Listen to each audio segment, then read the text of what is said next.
now look to Prashant Bhushan to continue the case for the proposition tonight.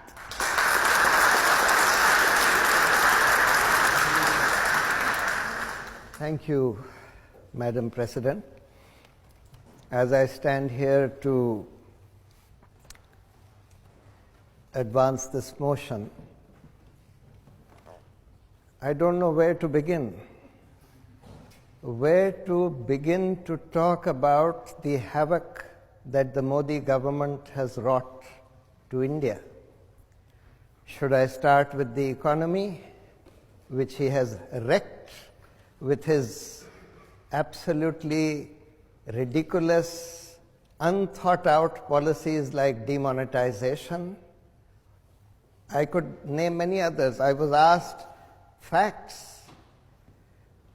Now, this is another unique thing that the Modi government has given us. It has destroyed all institutions whose job is to find out the facts. The National Sample Organization, which is supposed to come out with the figures of unemployment, that was prevented from putting out the figures for the last 2 years. When finally the figures which they had collected leaked out, which showed that far from creating jobs, he had actually destroyed more than 1 crore jobs in the last 1 year alone, that is more than 10 million jobs in the last 1 year alone, then the heads of the statistical organizations which were responsible for creating these figures, they were attacked by the government and they had to resign. So all institutions whose job is to find out the facts and put them out on the table are under attack. And then we are told to rely only on propaganda. As I said, I could start with the economy, but what he has done to Indian society, to our constitution, to our thought itself, is something far more insidious. Today we are told that there is no such thing as fact. We are told that there is no such thing as science. There is no such thing as reason. That everything depends upon the will of the people. If the people say that black is white, then black is indeed white. This is what we are being told. If the people say that in ancient India, as Modi said, we had developed plastic surgery and Lord Ganesha's trunk was a fine art of plastic surgery in the past, or as he said, that Karna from Mahabharata, from this ancient epic Mahabharata, was born as a test tube baby. He was an example of in vitro fertilization. Or has he said that clouds do not allow the radar to see the planes, and therefore I asked the Air Force, against their wishes, to go and strike Balakot when the weather was unfavorable, etc. I mean, do we just disregard reason, critical thinking? Do we just disregard facts merely because we have been told to believe certain facts or certain fiction because of the propaganda that has been spread? That's the other damage that he has done. That he has reduced the media by controlling large sections of the media through inducements, through threats, etc., to just instruments of propaganda, instruments of spreading hate against Muslims, against minorities, etc. So there is an attack on reason, there is an attack on science, there is an attack on civilized values themselves, civilized discourse itself. For example, if you say anything against Mr. Modi, you are likely to be lynched by mobs on the streets. If you are a Muslim, you are going to be lynched on by mobs on the streets with the police just looking on.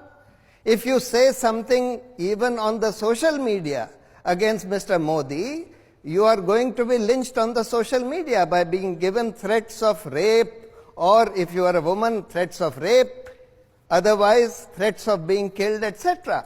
And this whole social media lynch mob, as I call it, is controlled by no other person than Mr. Modi himself. You only have to read a book called I Am a Troll, written by one of India's finest journalists, Swati Chaturvedi, to find out that this whole social media lynch mob, whose job is to spread fake news, false information, hate, and to abuse its opponents, is controlled by Mr. Modi himself, who on a daily basis gives instructions who is to be attacked today, who is to be trolled today, etc. And it's an attack on all institutions of governance, all institutions of democracy.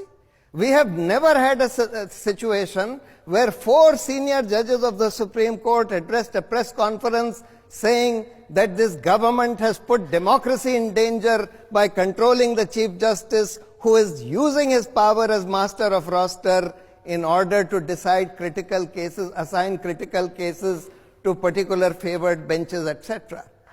The Election Commission, for the last 30 years, the Election Commission was thought to be independent. Today, for the first time after 30 years, we are seeing that the Election Commission is condoning gross violations of the Code of Conduct by the Prime Minister and the leader of the Bharatiya Janata Party. The Comptroller and Auditor General gave a report on this Rafale aircraft deal, defense deal scam recently, which was predicted 3 months in advance by the government. 3 months before this report was given, the government told the Supreme Court in a sealed cover, in a note given in a sealed cover, which was reproduced by the court in its judgment, that this report had been given, that it had been placed in Parliament, it had been put out in the public domain, and the pricing details had been removed. Later, when it was, if everybody pointed out that there is no such report, then the government filed an application saying that no, we meant will be given, will be placed in Parliament, will be put out in public domain. But how did they know that the report would redact the pricing details? It has never happened earlier in the last 70 years of the Comptroller and Auditor General auditing hundreds of defense deals. In not one defense deal has the pricing details been redacted. But the government knew in advance that the pricing details would be redacted by the Comptroller and Auditor General, showing that even the CAG has been made into a cage parrot. All anti-corruption institutions have been wrecked. The Lokpal was not appointed for the last 5 years. The CBI, the CBI director, when he wanted to investigate the Rafale deal, he was removed in an overnight coup at 2 a.m. A contingent of 400 policemen were sent to take over the office of the CBI. And the Rafale deal was not allowed to be investigated. The Anti-Corruption Act, the Prevention of Corruption Act, has been destroyed by saying that every corruption investigation would require the permission of the government. That means you have to take the permission of the thief to investigate a theft. So, I say,